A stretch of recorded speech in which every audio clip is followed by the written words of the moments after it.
Entities are the main backbone for Roblox stores. There has been many monsters and entities throughout the game's history, but with the new Floor 2 update, we have many new more to uncover. These are the new monsters in Doors Floor 2 Explained. Share with a friend so they know what to do, and it's time to go to monster school. Number 1, Giggle. Hey, what's that laughing in the distance? Oh, you've probably just heard a giggle. They appear to be as an oddly shaped octopus-like gray creature that has 4 stubby legs with 2 joints on each side that is used to grab the player's face.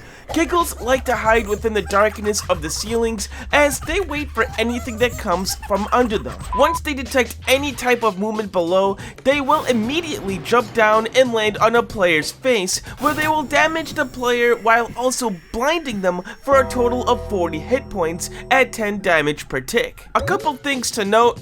Giggles will still attack players even if you don't look in their direction, though they will attack you farther away if you don't maintain eye contact with them. If playing in a multiplayer game, other players can help remove Giggles by repeatedly pressing E in order to help remove them. So how do you get past Giggles and their annoying antics? If you don't have anything, maintain healthy eye contact at the entity, but keep your distance and try to find a way around them. If you have a glow stick, you can throw one directly at a Giggle in order to temporarily stun them. You can also use any type of flashlight in order to blind them temporarily, or even the laser pointer, which seems to be a specific item dedicated for Giggle use. Crucifixes can also be used on Giggle as a last resort, though you shouldn't really have to waste one on them if you can help it. Number 2, Gloombats. Gloombats are moth-like entities that regularly appear within the mines of Floor 2. They appear in swarms of groups of 5 or more and are attracted to any type of light source while breaking all lights within the room. They're actually a mix between a bat and a moth and have yellow glowing eyes with sharp teeth.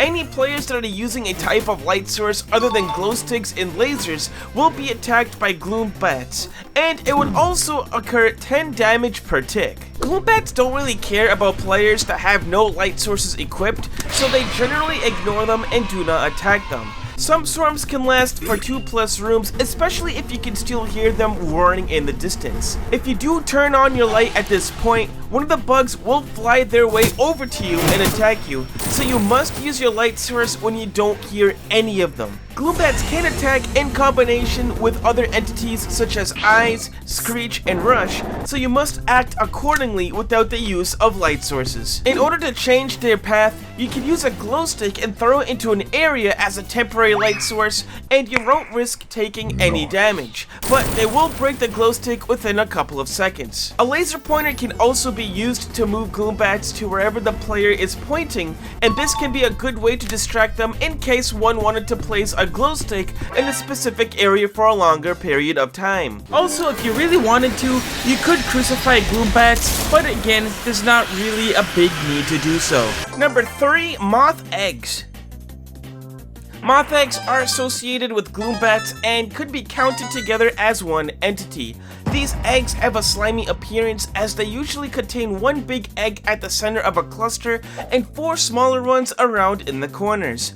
These eggs have 2 versions. They have a gray version, which are previously hatched eggs, which caused the swarm to attack the room in the first place, and a second version where they haven't been hatched yet and they still glow in the dark. Once these eggs are stepped on, a single Gloombat will hatch from the largest egg and bite the player, causing them to lose 10 health, regardless of them equipping a light source or not. Sometimes these eggs may be hiding at inconvenient locations in front of staircases and whatnot, but you must strictly avoid trampling over these eggs in order to not hatch them. Number 4, Grumble. Once you reach door 150, you will be greeted with a big gray-looking monster that resembles that of Screech. These are known as Grumbles, and they are a giant octopus-like gray creature that are actually more matured versions of Giggles. These entities show up at door 150 when players are searching within their nesting grounds for code inputs in order to lower down the powered bridge.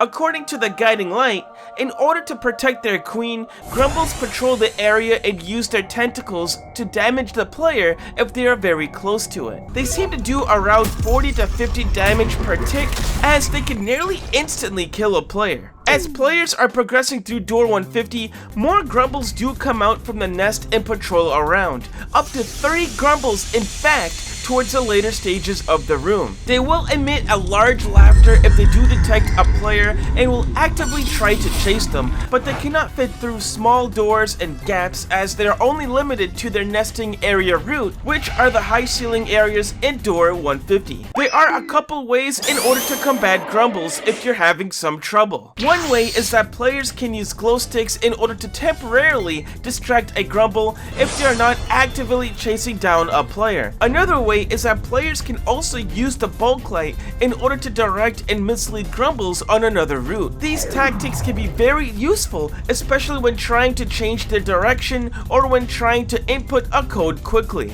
Grumble also appears at the very end of the game, where it can be found attempting to attack the player before it gets consumed by Seek. You can also use the crucifix on Grumble, but it would only temporarily hold them off. Maybe a good scenario for whenever you get cornered by 2 or more. Number 5. Altered Seek.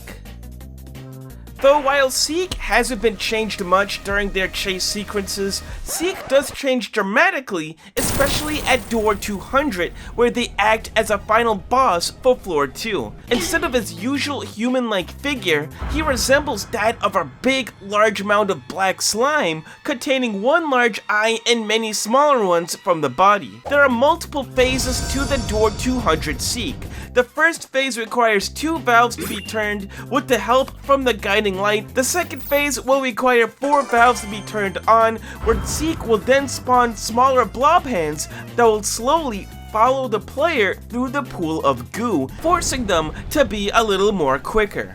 The third and final phase requires 5 valves to be turned, and along with the previous attacks, a Seek worm will then jump towards a spot closest to the player, which is also telegraphed by a red light slightly before the attack. Once all the phases are completed, the Seek blob will be completely drained, allowing the player to find the generator to escape the mines. All other entities come back as the same, though with some minor changes. Halt comes back with his own specifically designed mineshaft room. Hyde reappears with a new mechanic using his physical form to prevent hiding in the same locker.